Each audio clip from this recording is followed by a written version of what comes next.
What's up, Young Kings? Time for your more motivation. Decided to jump on today. It's been about 2 weeks since I've been on with Thanksgiving right in between.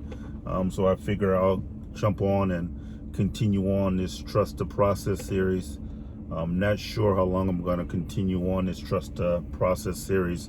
I'm kind of getting inclinations that I need to be moving in a different direction. Still trusting the process, but diving more into a specific area of that process in which I need to be refined, developed, and matured in. Because I think when it comes to this process that the Most High has me on, it's always about elevating me to my higher self, becoming a better version of who I am and who He wants me to be. There's some things that have to fall away, and there's some things that I'm currently not doing that I probably need to start implementing and doing. So when the Most High puts you on that journey, it's to get you to your higher self.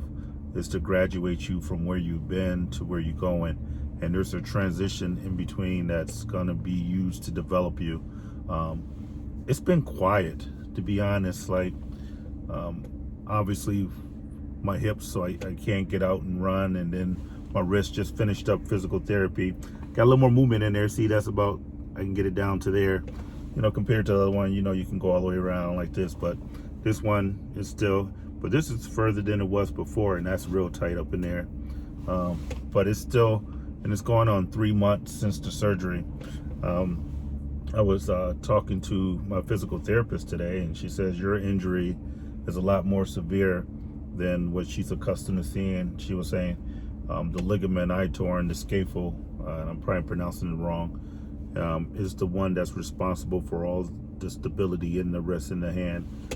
So people can tear ligaments around there and recover a lot faster, but when you tear that actual ligament, it takes a lot longer. She said most time people come right after surgery within 2 to 3 weeks, and they're starting therapy and they're getting their function back.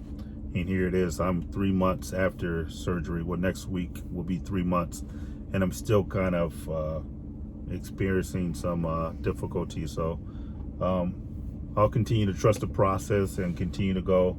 But things have been moving slow. And I think that's why the Most High has me in this season, because I can adjust to being very busy and a lot going on at one time.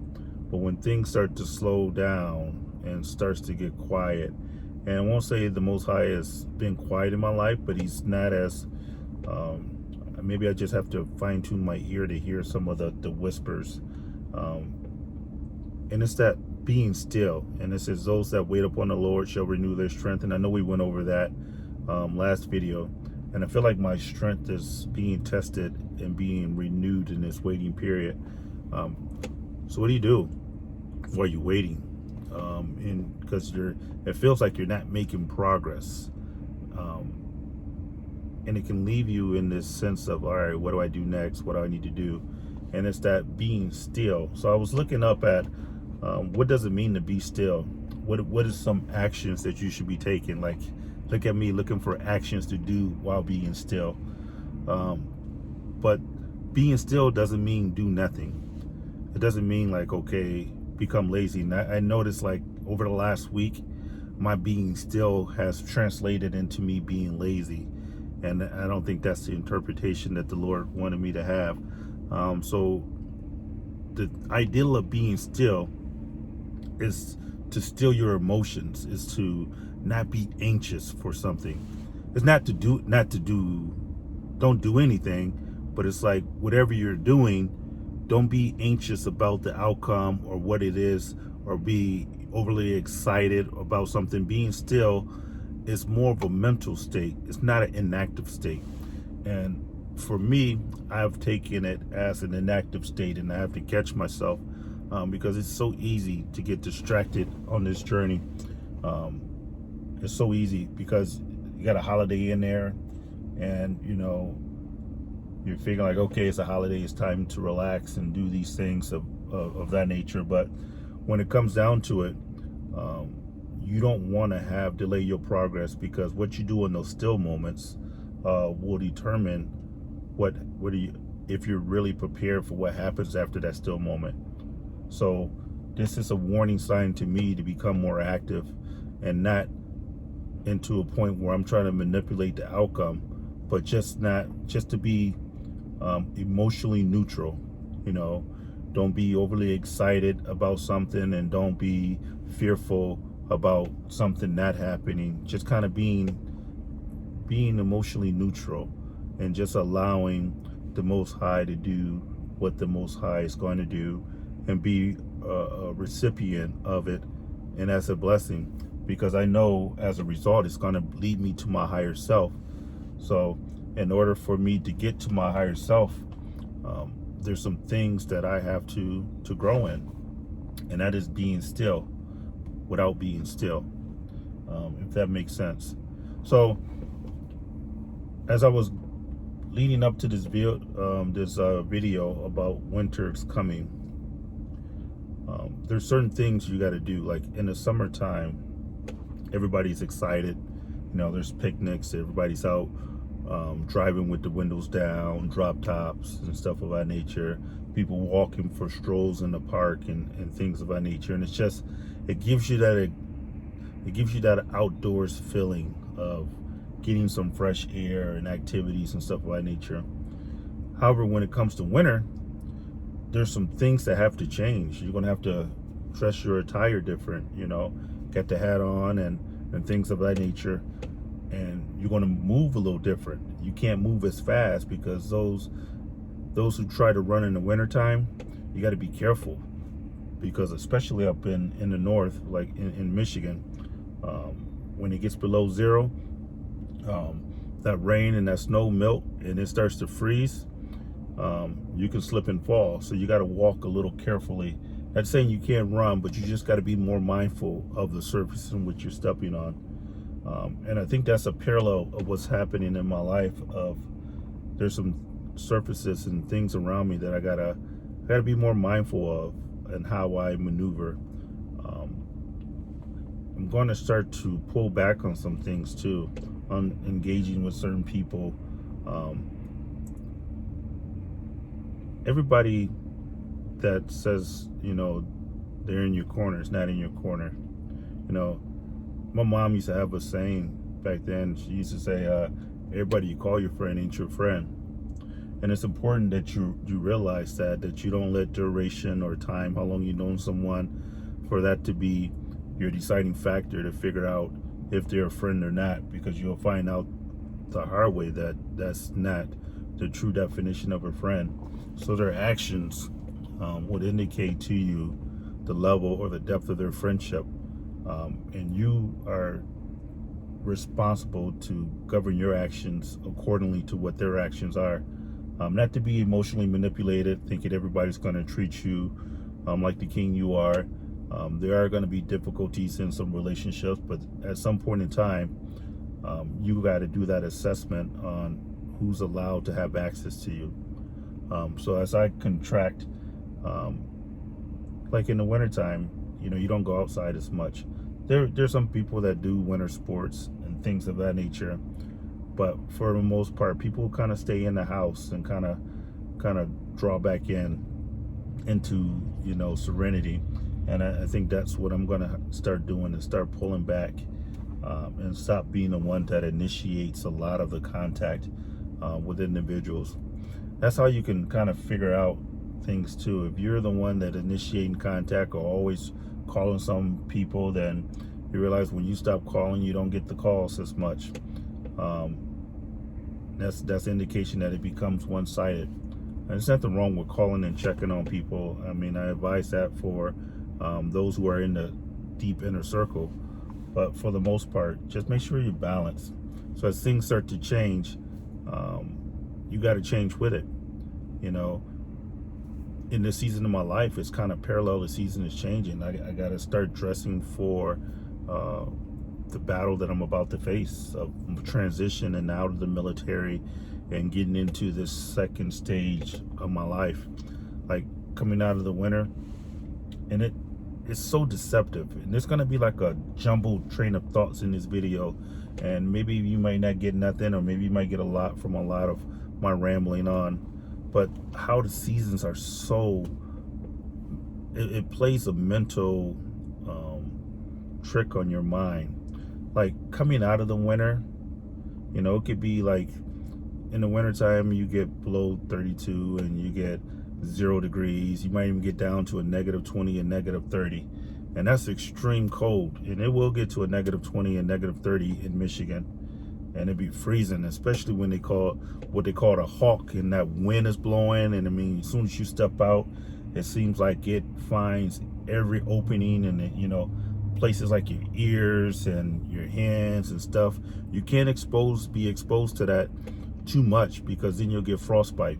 It's a very dangerous condition for you to be out in that extreme weather, especially if you're not dressed for the occasion. But coming out of the winter, it can get up to 50 or 60 degrees, and you will see people with shorts on.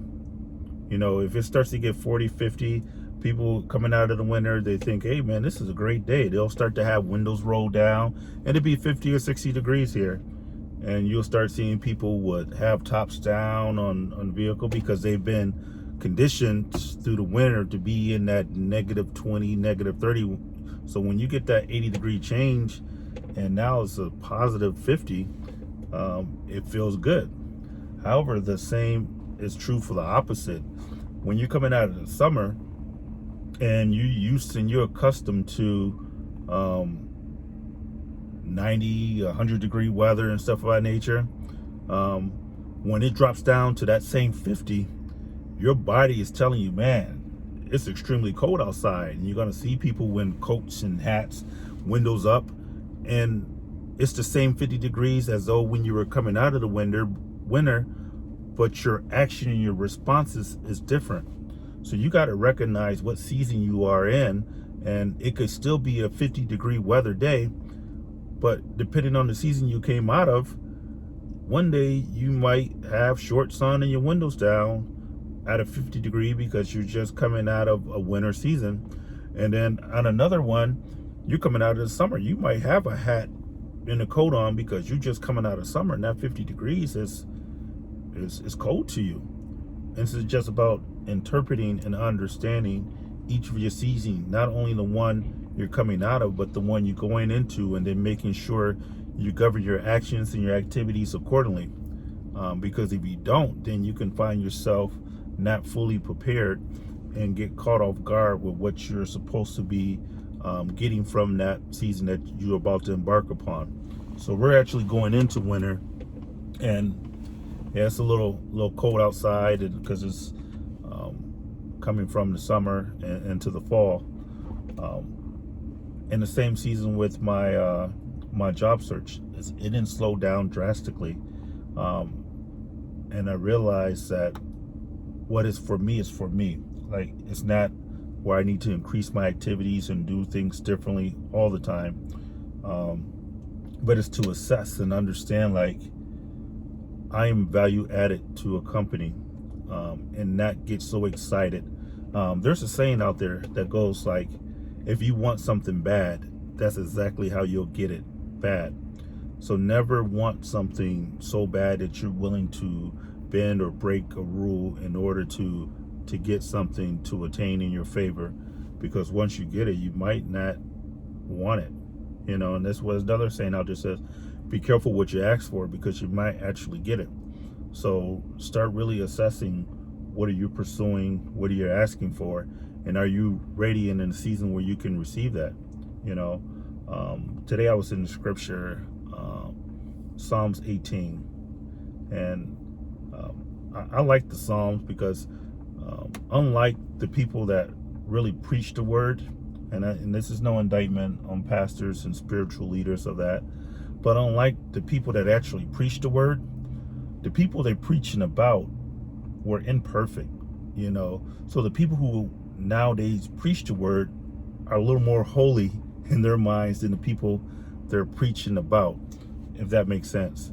But in their mind, they are.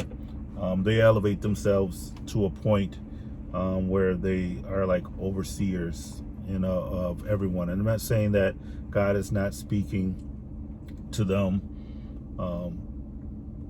because he's obviously, God is everywhere.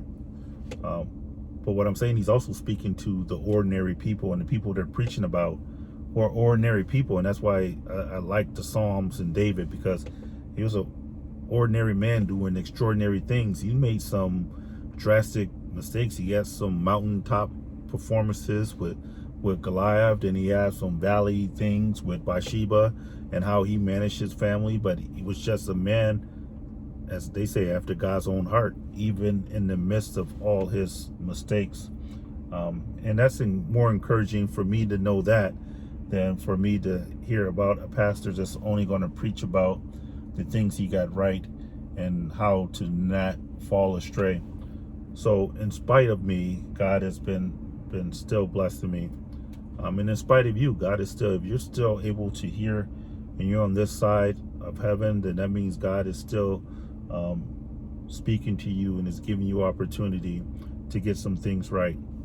So when I was reading in Psalms, it talks about who is God but the Lord. You know, he's asking a question, and then he answers it and says, but the Lord. Like, that's all he is. He's the Lord of all, the Most High.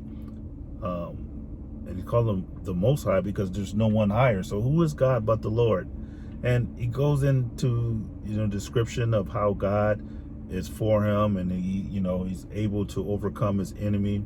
And he makes the statement that, with him I can run through a troop.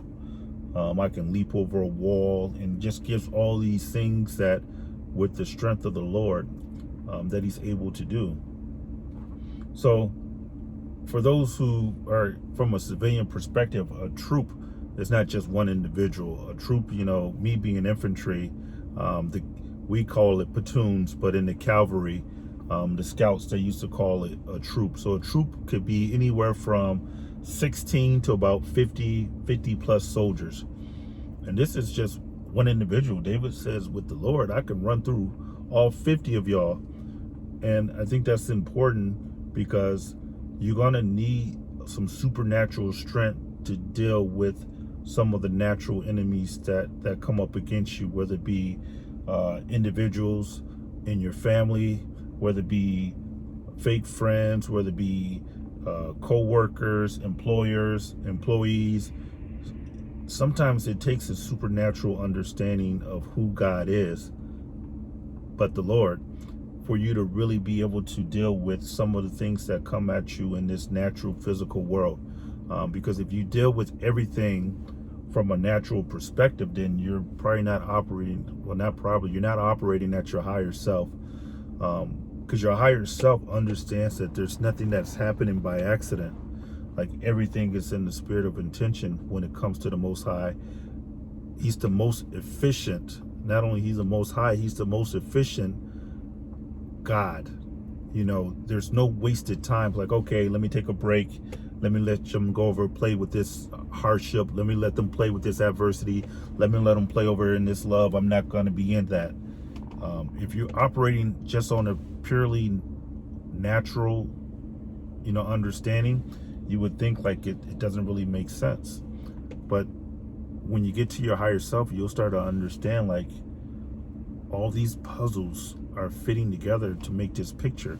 Like, some pieces are designed to be over in the corner, and some are designed to be in the center. But they're all a part of this puzzle called your journey in life. And although they may not be connected, you may not understand it at that time. That doesn't mean it's not connected. I remember when I was going through Ordnance, OBC, Officer Basic Training. Ordnance is dealing with maintenance and ammunition and all this other stuff, right? And it was teaching us about the pulleys. If you pull on pulley A, what's the impact on pulley B, and how will that result in what happens to pulley C? And we're going through all these things, and I used to be in there like frustrated, like, I don't care, just pull A. Like, what happens to B and C? Like, what good is this gonna do me later in my life? Like, I will never use this again ever in my life. Like, why are we wasting weeks and weeks learning about this stuff only to never use it again? So I used to frustrate myself learning that. And I had to learn in order to pass the course. But little did I know that I will be drawing upon that knowledge shortly within a few months after that. Because after I graduated our ordinance OBC, and I was at the top of the class, I got a superior marks on my certificate, my 1059. For those who are in the military knows what a 1059 is, your certificate of completion for those who are not. But I frustrated myself a lot going through that process. But after I graduated that ordinance OBC, I realized like there was an opportunity that presented itself to me to go to flight school. And I got invited to a meeting I wasn't supposed to be at. They would just say, hey, Lieutenant, come over here just so you can know how we run meetings, sit in the corner, don't say anything, just take your notes, and then we'll talk about it afterwards. Colonel Jones, I mean, at the time she was a major, and she's the one inviting me to the meeting. So they're in the meeting, they're talking about various different things and about readiness and about numbers, and aviation stands up. And I think I told this story on a previous video, but it's like the guy was saying he's short pilots, and he's extremely short officer pilots. You know, they're just not out there to recruit. And the commander at the time, she was like, I don't buy that. And, you know, he kept going back and forth. She said, look, I got this lieutenant over in the corner that just graduated ordinance OBC, and I think he's qualified to go. And she looks at me. Remember, I wasn't even supposed to be at this meeting. I was invited right before it started. And she was like, Lieutenant, you want to go to flight school? I said, yes, ma'am, I'll go to flight school. And he's like, it's not that easy. But so make a long story short, he even said you have to take a test. And I took the test. And this thing was like, he was like, well, not only do you got to take the test, it's 90 to pass, but we don't send anybody to school with less than 100. So after I took the test, I got 117 on the test. And so it was 27 points higher than what he said he needed, and 17 more than his baseline to get people going.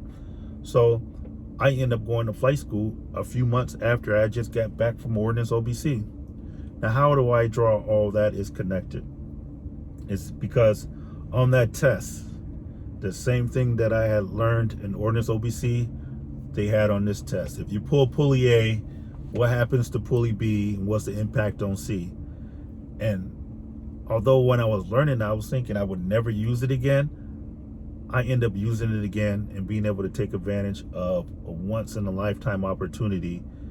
Because had I not learned it, and I went and took that test, and I didn't get that 100, I wouldn't have had the opportunity to go to flight school.